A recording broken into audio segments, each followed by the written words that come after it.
The roar of the Iron Vulture's motorcycles echoed through the deserted streets of a small Texas town.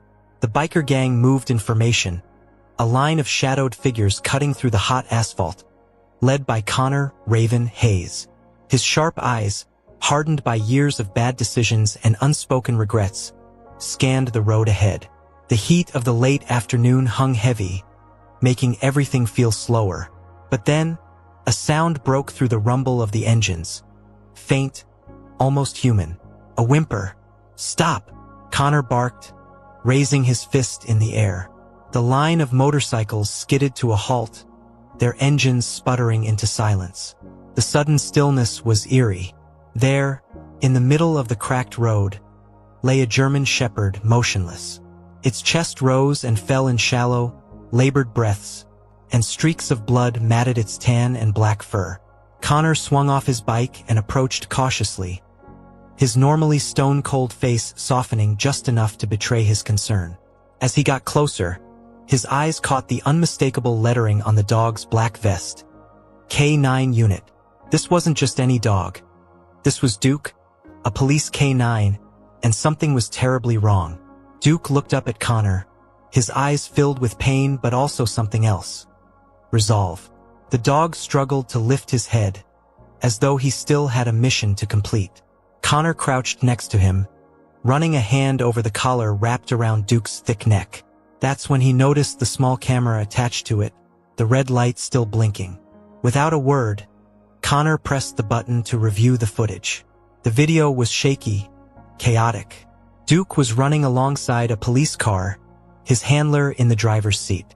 The sound of gunfire erupted as a black sedan swerved across the frame, men with masks leaning out of the windows, shooting. The handler shouted commands to Duke, who darted toward the action with fearless determination. Then the screen jolted violently before the feed abruptly ended. Connor's stomach tightened. Something awful had gone down, and now Duke was the only one left. "Where's your partner, boy?" Connor muttered under his breath. Duke whimpered, his eyes locked on Connor's as though pleading for help. In the distance, the rising wail of sirens broke the heavy silence. Rick, one of the gang's senior members, shouted from his bike. "Raven, cops are coming. We need to get the hell out of here.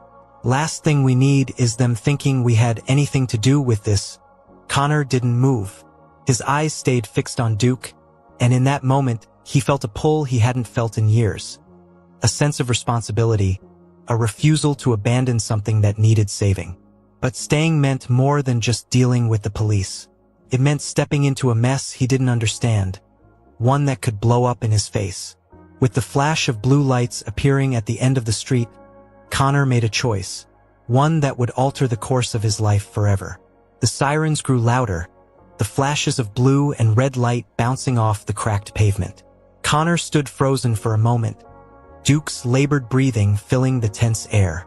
Rick revved his bike impatiently. "Raven, we don't have time for this. If they find us here, it's over." The rest of the gang shifted nervously, some muttering under their breath, others glancing back toward the approaching cop cars. But Connor didn't flinch. His focus was entirely on the injured K9. "Rick," he growled, without turning his head, "get the van ready."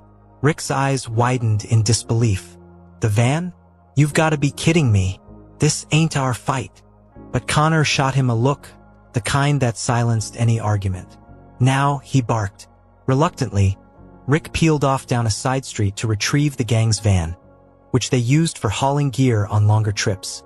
Connor leaned down to Duke, placing a hand gently on the dog's head. "Hang in there, buddy. I've got you."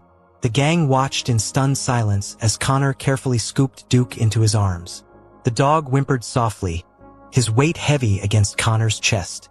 It had been years since Connor had held anything so fragile. The dog's blood soaked into his leather vest, but he didn't care. Duke's eyes fluttered open for a moment, locking onto Connor's face with a mix of trust and desperation. "You've been through hell, haven't you?" Connor murmured, his voice unusually soft. The wail of sirens jolted him back to reality. 2 patrol cars screeched to a halt just down the street, their doors flying open as officers stepped out, weapons drawn. "Freeze!" One of them shouted, his gun aimed directly at Connor. "Put the dog down and step away." For a split second, Connor considered surrendering. But then he remembered the footage on Duke's camera. Something about it didn't sit right. Whoever had ambushed Duke and his handler wasn't just after a random target. This was planned. And if those men were still out there, Duke was the only one who could lead them to the truth. The sound of screeching tires cut through the standoff. Rick roared back onto the street in the gang's beat-up black van, the back doors swinging open. "Let's go, Raven." Connor didn't hesitate. With Duke cradled tightly in his arms, he sprinted toward the van as shouts erupted behind him. Bullets ricocheted off the pavement, but Connor didn't stop. He dove into the van just as Rick slammed on the gas, the tires squealing as they sped off into the night. In the back of the van, Connor cradled Duke, his mind racing. He had just made himself a fugitive, and for what? But deep down, he knew there was no turning back now. Whatever had happened to Duke, Connor was determined to uncover the truth, no matter the cost. The van barreled down a desolate highway, the roar of the engine drowning out the tense silence inside. Rick gripped the steering wheel tightly, glancing nervously in the rearview mirror. "Raven, what the hell were you thinking?" he snapped, his voice tinged with frustration and fear. In the back, Connor sat with his back against the van wall, cradling Duke, whose breathing was still shallow but steady. Connor ignored Rick's outburst, his mind too focused on the battered dog in his arms and the implications of what he had just done. "Look at us now," Rick continued, slamming the wheel. "We're fugitives, with a bleeding cop dog in the back of our van. They'll have the entire state on our tails by morning." Connor didn't respond immediately. Instead, he took a closer look at Duke's camera, still in his hand. It was scratched but intact, and the footage from earlier replayed in his mind. The chaos, the gunshots, the masked men. It all felt deliberate, as if someone had wanted that officer and Duke out of the way. "This isn't just about the dog," Connor finally said, his voice low. "Something bigger's going on here." Rick scoffed. "Bigger? That's not our problem, Raven. We've got enough on our plate without dragging the cops and some criminal gang into it." But Connor's gaze hardened as he met Rick's in the mirror. "It is now," he said firmly. "This dog's partner is either dead or missing. And if those men come back to finish the job, they're not going to stop with him." Duke let out a weak whimper, as if to punctuate Connor's words. The sound silenced Rick for a moment, but his jaw clenched in frustration. The van turned off the main road and onto an old dirt path that led to the gang's secluded garage, hidden in the woods. The hideout was a ramshackle building used for repairs, meetings, and, when necessary, laying low. As the van rolled to a stop, Connor shouted to the others, "Get the med kit and some water." The gang scrambled out, still unsure of what to make of the situation. Duke's body trembled as Connor carefully laid him down on a makeshift cot inside the garage. "Easy, boy. You're safe now," he whispered, though he wasn't entirely sure if it was true. As the gang gathered around, Rick finally lost his temper. "You're out of your mind, Raven. Do you even know what you've done? We're criminals now, and for what? A dog?" Connor straightened, his eyes locking with Rick's. "Not just a dog. Duke is evidence. Whatever's on this camera might explain why his partner's gone, why he's bleeding in the middle of the road, and who the hell those men were." He paused, his voice dropping to a near growl. "You want to walk away? Go ahead. But I'm not leaving this unfinished." The garage fell into uneasy silence as the weight of Connor's words settled over the group. Outside, the forest was dark and quiet, but Connor could feel the storm brewing. Whoever was after Duke wouldn't stop until they found him, and now Connor and his gang were directly in their crosshairs. The stillness of the garage didn't last long. Outside, the distant hum of an engine broke through the quiet night. Connor froze, his eyes darting toward the open door. The sound grew louder, rumbling through the trees like an approaching storm. "Rick," Connor said in a low voice, "kill the lights. Now." Rick hesitated but nodded, flicking a switch on the wall. The dim, flickering bulbs above them went out, plunging the garage into darkness. The gang scattered, each of them instinctively grabbing whatever weapons were within reach. A crowbar, a wrench, even a rusty old shotgun from a corner shelf. Connor crouched next to Duke, who was now lying more alert, his ears twitching at the approaching noise. "Stay quiet, boy," Connor whispered, his hand resting protectively on the dog's neck. For a moment, all that could be heard was the rustling of leaves outside and the slow, steady hum of an engine idling nearby. A beam of light suddenly cut through the darkness, sweeping across the garage windows. The gang held their breath as the vehicle came to a stop just beyond the tree line. Connor could make out the shape of a black SUV, its engine purring ominously. The same kind of vehicle he'd seen in the footage on Duke's camera. His stomach churned. This wasn't a coincidence. They'd been found. The driver's door opened, and a man stepped out, his silhouette tall and broad in the moonlight. Another door opened, then another. 3 figures emerged, all wearing dark clothing and moving with practiced precision.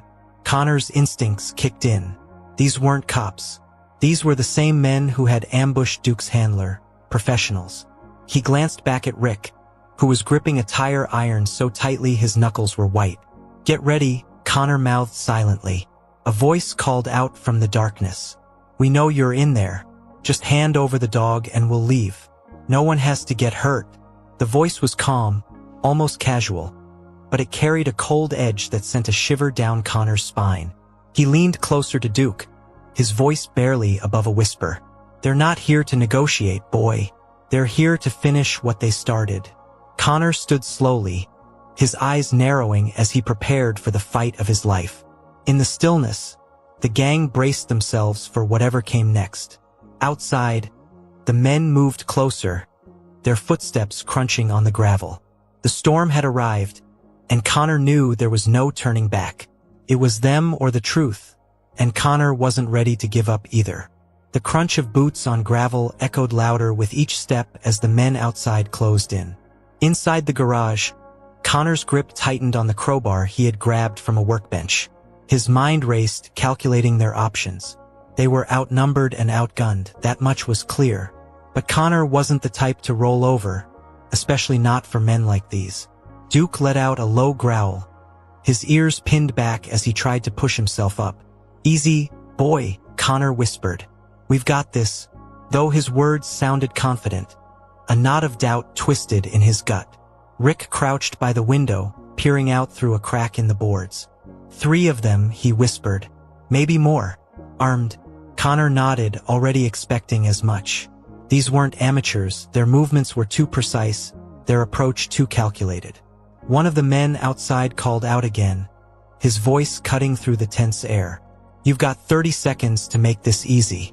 Hand over the dog, and we'll walk away." His tone was deceptively calm, but Connor didn't buy it for a second. "Yeah, right," Rick muttered, his voice dripping with sarcasm. "They're just gonna walk away." "Sure." Connor shot him a glare to keep quiet, then looked at the gang. "Here's the plan," he said in a low, firm voice. "We keep them outside. Use the shadows. We know this place, they don't." He turned to Rick. "You take the left side. Quiet. Don't give them a clean shot." Then he glanced at the others. "Stay low, stay sharp. We hit first." The gang shifted nervously, their breaths shallow. Connor crouched beside Duke, giving the dog a reassuring pat. "Hang tight, buddy. This is gonna get messy." The dog's eyes stayed locked on Connor, as if he understood every word. Outside, the 30 seconds had passed. "Time's up," the voice yelled, and with that, a bright flash exploded through the window, followed by the deafening bang of a stun grenade. The world tilted for a moment as the gang scrambled to recover. Connor's ears rang, but he forced himself to move, instinct taking over. The men outside were making their move, footsteps pounding against the ground as they approached the doors. Connor gritted his teeth, gripping the crowbar tightly. "Now!" he shouted, and the gang sprang into action. The first man through the door never saw the wrench coming, Rick's swing landing with a sickening crack. But the others weren't far behind, and as chaos erupted in the garage, Connor realized they were in for the fight of their lives. Amid the chaos, Duke let out a fierce bark, his strength seemingly returning, as if he knew the battle wasn't just about survival. It was about justice. Connor glanced at him briefly, determination blazing in his eyes. No matter what happened, he wasn't going to let these men win. The garage was plunged into a suffocating tension as the attackers pushed their way inside.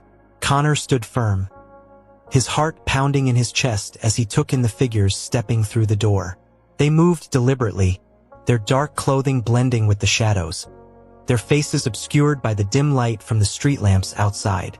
"Stay calm, everyone," Connor said under his breath to his crew, his voice steady despite the storm brewing inside him. "We know this place. Use it."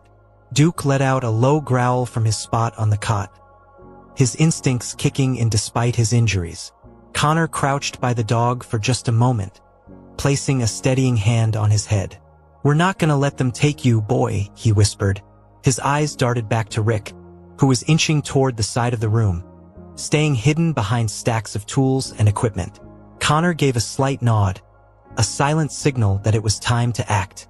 Rick grabbed an empty metal toolbox and deliberately knocked it off a workbench. The loud crash reverberated through the garage, startling the intruders and throwing them off balance. The distraction gave the gang a crucial few seconds to reposition themselves. Connor stepped out of the shadows and spoke with calm authority, his hands raised slightly. "You've got no business here. Turn around and leave. We don't want trouble." One of the intruders, a tall man who seemed to be their leader, took a step forward. His face remained unreadable, but his tone was sharp. "We're here for the dog. That's it. You hand him over and we're gone." His words hung in the air like a threat, but Connor didn't waver. "This dog's already been through enough," Connor said firmly, his eyes narrowing. "And I don't trust you to keep your word." The man hesitated for a moment, sensing Connor's resolve. The silence stretched, thick with unspoken tension. Finally, the leader motioned to his team, and they began backing toward the door. "This isn't over," the man said coldly. "We'll be back." Connor stood still until they disappeared into the darkness beyond the trees, his entire body taut with unease. He knew they weren't retreating for good. They were regrouping. As the gang regrouped themselves, Duke let out a faint whine, and Connor knelt by his side. "We bought ourselves some time, buddy," he murmured. "But we need answers, and we need them fast." The weight of what had just happened settled heavily on everyone. This was no random encounter. Duke was at the center of something much bigger, and the clock was ticking. The tension in the garage lingered like a thick fog, suffocating and heavy. Connor sat beside Duke, running a hand over the dog's fur. Duke had calmed slightly but was still weak, his breathing uneven. The rest of the gang gathered in a loose circle, their faces grim. Rick, leaning against the wall with his arms crossed, broke the silence. "You think they'll be back?" he asked, though the answer was clear to everyone. Connor didn't look up. His focus was on the dog's collar, where the camera was still intact. "They're not done," he muttered, fiddling with the small device.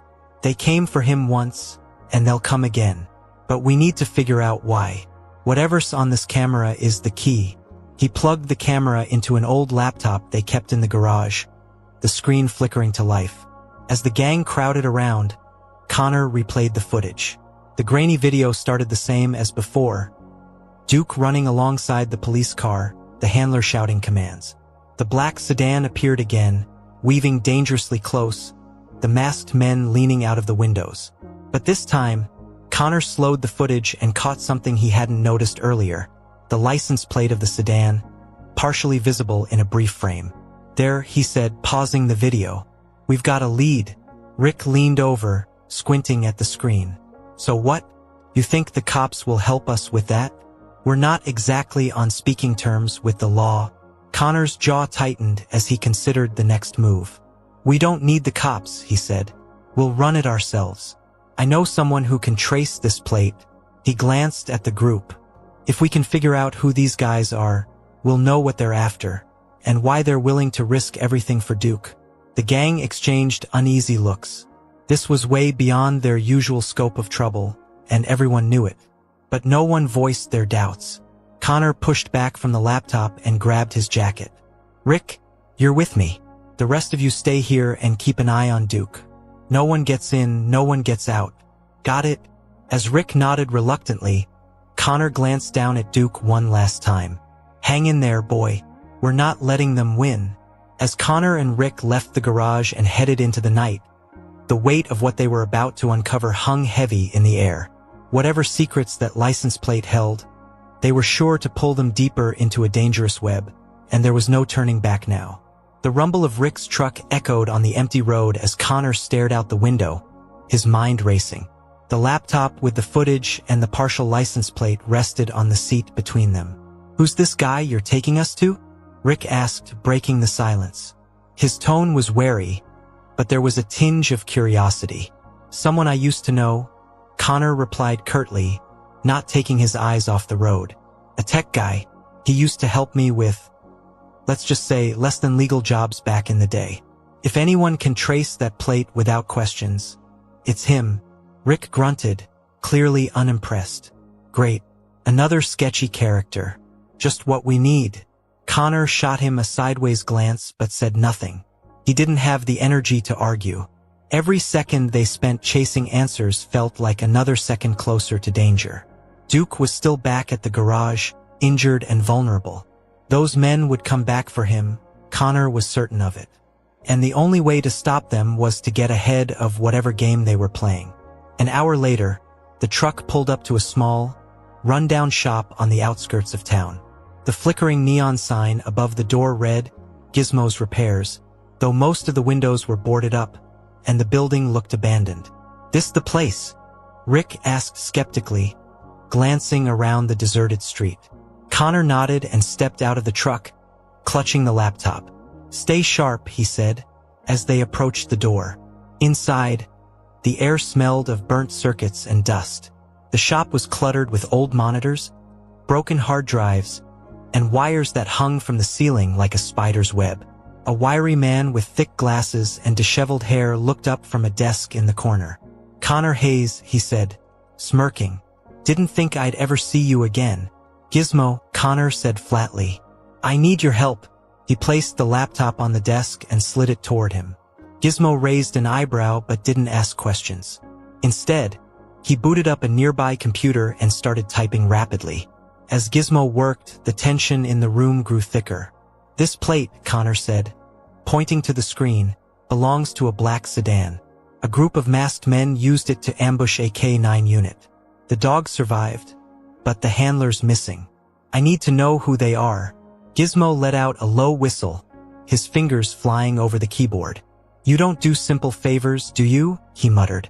After a few tense minutes, he leaned back in his chair and adjusted his glasses. "Got something," he said. "The plate's registered to a shell company, nothing unusual there. But the address tied to it." He turned the screen toward Connor and Rick, his expression grim. "It's a warehouse about 2 towns over.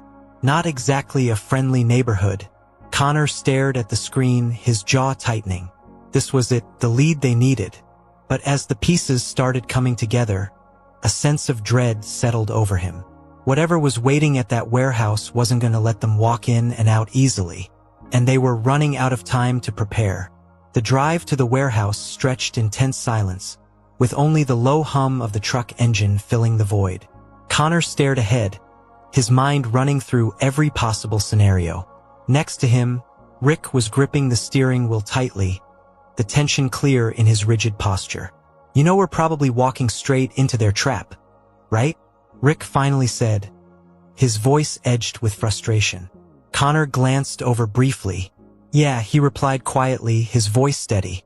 "But if they wanted Duke, there's a reason. And we're not turning back until we know what it is." When they reached the edge of the industrial district, the truck rolled to a stop just shy of the address Gizmo had given them. The warehouse loomed in the distance like a ghost, its metal walls rusted and dented, the faint glow of yellow floodlights spilling out from inside. A chain-link fence circled the perimeter, topped with barbed wire, and a few security cameras were mounted near the entrance. "Looks quiet," Rick muttered, squinting at the building. "Too quiet." Connor nodded in agreement. "Stay sharp. We're not dealing with amateurs." Using the cover of darkness, the two crept along the fence, keeping low and avoiding the cameras. Rick pulled out a pair of bolt cutters from the truck bed and made quick work of the lock securing a side gate. The chain clattered softly as it fell, and they slipped through, moving silently toward the warehouse. As they approached, Connor could hear faint voices inside. Muffled, but calm. They weren't expecting trouble. Not yet. Inside, the warehouse was cavernous, the air stale and thick with the smell of oil and rust. Rows of crates and shelves created a maze of shadows, and the faint hum of machinery reverberated through the space. Connor led the way, his steps careful and deliberate. As they rounded a corner, a faint glow drew their attention. A table near the back of the warehouse, lit by a single bulb hanging overhead. Papers and equipment were scattered across it, along with a series of monitors displaying live camera feeds. "Looks like we found their nerve center," Rick muttered, his voice low. Connor sifted through the papers on the table, his chest tightening as he pieced together the evidence.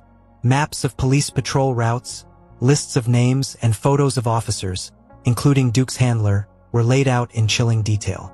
"They've been tracking the unit," Connor said, holding up one of the photos. This wasn't random. They knew exactly who they were targeting. Rick frowned, glancing over his shoulder nervously. "Yeah, well, I'm guessing they know we're here now, too." His words were punctuated by the unmistakable sound of footsteps echoing through the warehouse. Connor tensed, turning toward the noise.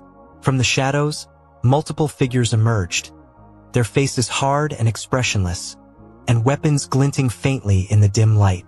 "Well," a deep voice called out from the darkness, smooth and commanding. "You've certainly got guts showing up here. But now you've seen too much." Connor's jaw tightened as he stepped forward slightly, shielding Rick. They were outnumbered, and there was no easy way out. But Connor wasn't about to back down. Not now. Not when they were so close to uncovering the truth behind Duke's tragic story. Connor's breath slowed as the figures stepped closer, their faces barely illuminated by the faint glow of the overhead light. At least 6 men now stood in a loose semicircle, their leader at the center, a tall, clean-cut man in a dark jacket. His eyes were cold, calculating, and he carried himself with an air of authority that sent a chill through Connor's spine. "You should have stayed out of this," the man said calmly, his voice carrying over the quiet hum of machinery. "But I guess you're too stubborn for your own good." Connor didn't flinch. He stepped forward, keeping his tone steady. "We're not leaving until we get answers. Why were you tracking Duke's handler? And why go after a K9 unit? What are you hiding?" The man smirked, shaking his head. "You really think you're in a position to demand anything? That dog is a liability. He knows too much, just like you now do. His handler? He got too close to something he shouldn't have." Connor's jaw clenched as he took in the implications. "You ambushed him," he said, the words sharp. "And you left him for dead." The leader shrugged, his tone eerily casual. "We do what's necessary to protect our interests. The handler made his choice, and now you've made yours." He gave a subtle nod, and the men around him moved forward, their steps deliberate. Connor's heart pounded, but his mind was clear. "Rick," he said under his breath, "get ready." Rick nodded, his hand tightening around the crowbar he had been holding. Before the men could close the gap, Connor acted. Grabbing a nearby crate, he shoved it hard into one of the approaching men, knocking him off balance. The sound of the crate crashing to the floor echoed through the warehouse, breaking the tension. Rick swung his crowbar, catching another attacker off guard as chaos erupted. Connor's focus, however, wasn't on the fight. It was on the table of evidence. He grabbed the stack of documents, shoving them into a backpack he had brought. These papers were the proof they needed to expose whatever this group was hiding. Connor and Rick moved fast, dodging and weaving through the maze of crates as the men shouted orders and gave chase. As they reached the exit, Connor glanced back, his gaze meeting the leader's icy stare one last time. "This isn't over," the man shouted, but Connor didn't respond. He and Rick bolted through the gate and back to the truck, the sound of angry voices fading as they sped off into the night. As the truck roared down the empty highway, Connor looked at the stack of papers in the passenger seat. "We've got them," he said quietly, his voice filled with both relief and determination. Duke's story wasn't over yet, but now, they had the tools to make sure justice would be served. And for the first time, Connor felt like they were finally one step ahead of the storm.